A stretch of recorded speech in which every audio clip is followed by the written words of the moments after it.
नमस्कार मित्रों, एक बार फिर से आप सभी का स्वागत है। आज हम बात करने वाले हैं आईपीसी धाराओं के बारे में। जैसा साथियों, बहुत सारे हमारे साथी ऐसे हैं जिनको आईपीसी जो धाराएं लागू होती है, कौन से जुर्म के लिए कौन सी धारा लागू होती है और किस धारा में क्या सज़ा दी जाती है, ये बहुत सारे लोगों को नहीं पता है। साथ में ही जो पढ़ाई करते हैं, जो एग्ज़ाम की कंपटीशन की तैयारी करते हैं, उनके लिए भी देखना ज़रूरी है, क्योंकि आज के समय में ये आईपीसी धाराओं से संबंधित भी पर्सन है वो एग्जाम में पूछे जाते हैं। तो हम आपको उनके बारे में बताने वाले हैं कि कौन सी धारा कब लागू होती है और इसकी क्या सज़ा होती है। तो आप हमारे वीडियो को शुरू से अंत तक देखिए।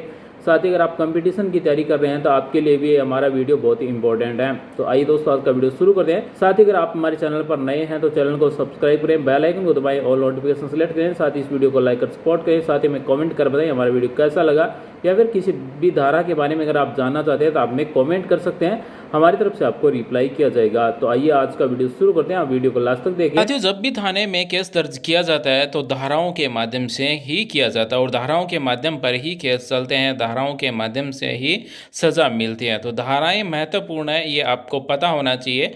मान लीजिए किसी आदमी के साथ में एक दूसरे आदमी के झगड़ा हो गया, अगर वो केस लिखवाने जाएगा तो झगड़े का लिखाएगा तब दूसरी धारा लगेगी।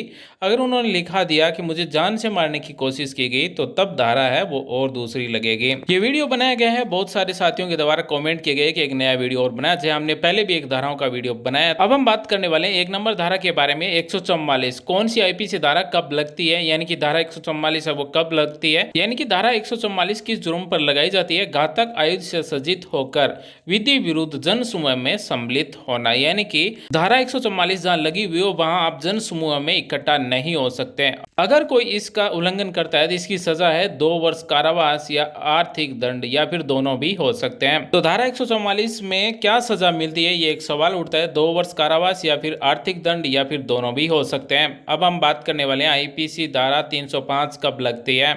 इसका जुर्म है शिशु या फिर उन्मत्त व्यक्ति की आत्महत्या का दुष्प्रेरण। इसकी सजा है मृत्युदंड या फिर आजीवन कारावास या फिर 10 वर्ष तक कारावास और आर्थिक दंड। तो आईपीसी धारा 305 किस जुर्म में शामिल की गई है? शिशु या फिर उन्मत्त व्यक्ति की आत्महत्या का दुष्प्रेरण होता है तब ये धारा लागू होती है। अगली धारा के बारे में हम बात करें तो आईपीसी धारा 306 कब लगती है। इसका जुर्म है आत्महत्या का दुष्प्रेरण और इस धारा में सजा होती है 10 वर्ष कारावास और साथ में आर्थिक दंड, यानी कि 10 साल की सजा होती है, कारावास होता है, साथ में आर्थिक दंड भी लगता है। और इसका एक छोटा सा प्रश्न बनता है, धारा 306 के अंतर्गत किस जुर्म को शामिल किया गया है? तो आत्महत्या का दुष्प्रेरण। आगे हम बात करें तो आईपीसी धारा 308 के अंतर्गत क्या सजा होती है, क्या जुर्म होते हैं। आईपीसी धारा 308 के अंतर्गत जुर्म है गैर इरादत हत्या करने का प्रयास, यानी कि जिसका कोई इरादा नहीं हो और उन्होंने हत्या करने का प्रयास किया हो। तो इसके लिए 2 जुर्म है, 3 वर्ष कारावास या आर्थिक दंड, या फिर दोनों हो सकते हैं। और आईपीसी धारा 308 में ही एक जुर्म और है, यदि इस तरह के करते से किसी भी व्यक्ति को चोट पहुंचती है तब सजा होती है 7 वर्ष कारावास या आर्थिक दंड, या फिर दोनों हो सकते हैं। यानी कि धारा 308 में 2 सजा है, 2 जुर्म है। और आगे हम बात करने वाले हैं आईपीसी धारा 378। जहां साथियों ये धारा आमतौर पर हर जिले में, हर तहसील में लगभग लगती ही रहती है, क्योंकि जुर्म है इसका चोरी। तो चोरी है वो तहसील हो या राज्य हो या फिर गांव में होती रहती है। इसकी सजा होती है वो 3 वर्ष के लिए कारावास या जुर्माना पी, या फिर दोनों हो सकते हैं। यानी कि 3 साल की सजा हो सकती है, जुर्माना भी लग सकता है, या फिर दोनों भी हो सकते हैं। तो इसका सवाल बनता है कि धारा 378 के अंतर्गत किस जुर्म को शामिल किया गया है। तो इसका सही उत्तर होगा चोरी जुर्म को शामिल किया गया धारा 378 के अंतर्गत। मान लीजिए किसी के घर में चोरी वगैरह वगैरह वो रिपोर्ट लिखवाने जाएगा थाने में, तो उनका मुकदमा है वो धारा 378 के अंतर्गत रजिस्टर्ड किया जाएगा। और अब हम बात करने वाले हैं आईपीसी धारा 415 के अंतर्गत क्या सजा होती है और क्या जुर्म होता है। जहां साथियों इसका जुर्म है छल करना और इसकी सजा है 1 वर्ष कारावास या आर्थिक दंड, या दोनों। ये एक जमानती गैर संज्ञेय अपराध है और किसी भी मजिस्ट्रेट द्वारा विचारणीय है। और इसमें सवाल बनता है कि धारा 415 के अंतर्गत किस जुर्म को शामिल किया गया है। तो जुर्म है छल करना, या फिर यह भी पूछा जा सकता है कि छल करना जुर्म किस धारा के अंतर्गत शामिल किया गया है। तो धारा 415। और अब हम बात करने वाले हैं आईपीसी धारा 502, यानी कि धारा 502 के अंतर्गत क्या जुर्म और क्या सजा है।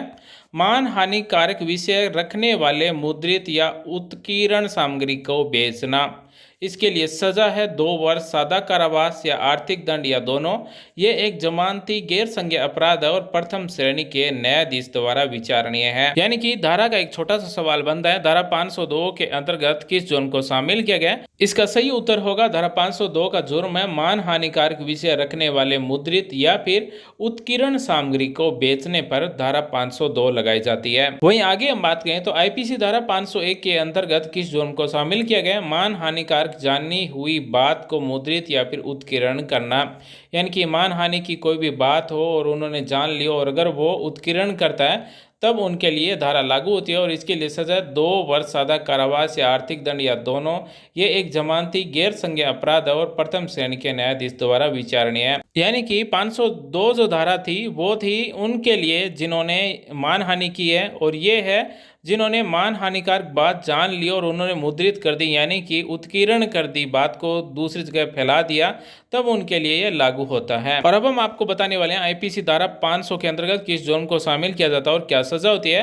मान हानि के लिए दंड, यानी कि किसी ने मान हानि की, उसके लिए उन्होंने दंड ले लिया तो उसके लिए धारा 500 लगेगी और इसके लिए सजा होगी 2 साल या फिर जुर्माना या दोनों के लिए सरल कारावास भी हो सकता है। आगे हम आपको बताने वाले हैं आईपीसी धारा 498(1) के बारे में। जहाँ साथियों इस धारा में बहुत ही महत्वपूर्ण जुर्म है और सजा भी इसके लिए कड़ी है।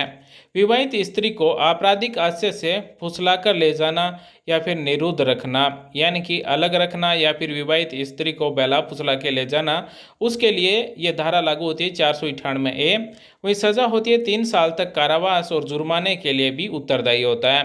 यानी कि इसमें 3 साल की सजा भी होती है और जुर्माना भी लगता है। तो यहाँ पर एक सवाल बनता है, धारा 498(1) के अंतर्गत किस जुर्म को शामिल किया गया है? तो विवाहित स्त्री को आपराधिक आशय से फुसलाकर ले जाना या फिर निरुद्ध रखना। और अब हम बात करने वाले हैं आईपीसी धारा 497 के अंतर्गत किस जुर्म को शामिल किया गया है? तो इसमें व्यभिचार जुर्म को शामिल किया गया है और इसके लिए सजा होती है 5 वर्ष कारावास, आर्थिक दंड या दोनों। ये एक जमानती गैर संज्ञेय अपराध और प्रथम श्रेणी के न्यायाधीश द्वारा विचारणीय है। यह अपराध महिला के पति की सहमति द्वारा समझौता करने के भी योग्य है। अब आप सभी ये सोचते होंगे कि वह बीत है क्या? इसके लिए अश्लील आचरण, अपने जीवन साथी को धोखा देना, निकृष्ट आचरण, कुमार गमन, अनुचित यौन संबंध, इन सभी के लिए जो धारा निर्धारित की गई है वो है 497। यानी कि ये सभी जुर्म होंगे तब धारा 497 लगाई जाएगी। वहीं आगे हम बात करें आईपीसी धारा 504 के अंतर्गत किस जुर्म को शामिल किया जाता है? यानी कि शांति भंग करने के इरादे से जानबूझकर अपमान करने पर धारा 504 लगाई जाती है और इसके लिए सजा है 2 वर्ष कारावास या जुर्माना या फिर दोनों हो सकते हैं। ये एक जमानती गैर संज्ञेय अपराध है और किसी भी न्यायाधीश द्वारा विचारणीय भी है। यह अपराध पीड़ित या फिर अपमानित व्यक्ति द्वारा समझौता करने के भी योग्य है, यानी कि समझौता करके भी इसे सलटाया जा सकता है, निपटाया जा सकता है। और ये शांति भंग करने के इरादे से जानबूझकर किसी का अपमान करते हैं तब ये धारा 504 लगती है। और आगे हम बात करें तो आईपीसी धारा 506 के अंतर्गत किस जुर्म को शामिल किया गया? तो आपराधिक धमकी को किया गया। यानी कि कोई आपराधिक धमकी देता है तब उनके ऊपर केस बनता है, वो 506 धारा के अंतर्गत बनता है। और आईपीसी धारा 506 में 2 जुर्म है और 2 ही सजा है। एक नंबर है आपराधिक धमकी देने पर सजा होती है 2 वर्ष कारावास या आर्थिक दंड या फिर दोनों हो सकते हैं। ये एक जमानती गैर संज्ञेय अपराध और प्रथम श्रेणी के मजिस्ट्रेट द्वारा विचारणीय है। वही 2 नंबर है यदि धमकी मृत्यु या गंभीर चोट पहुंचाने आदि के लिए है तो सजा होगी 7 वर्ष कारावास या फिर आर्थिक दंड या फिर दोनों हो सकते हैं। आगे हम बात करने वाले हैं आईपीसी धारा 510 कब लगती है, इसके लिए क्या जुर्म है। शराबी व्यक्ति द्वारा लोक स्थान में दुराचार करने पर धारा 510 लगती है और इसके लिए सजा है 24 घंटे सरल कारावास या फिर जुर्माना या फिर दोनों हो सकते हैं। तो साथियों आज हमने आपको इस वीडियो में बताया कि समाज में सामान्य रूप से होने वाले जुर्मों पर कौन सी धारा लगती है और इनमें क्या सजा होती है। साथियों आज का हमारा वीडियो आईपीसी धाराओं से संबंधित आपको कैसा लगा आप में कमेंट करें। आज के वीडियो में बस इतना ही। Thanks for watching. आपका दिन शुभ हो। जय हिंद, वंदे मातरम।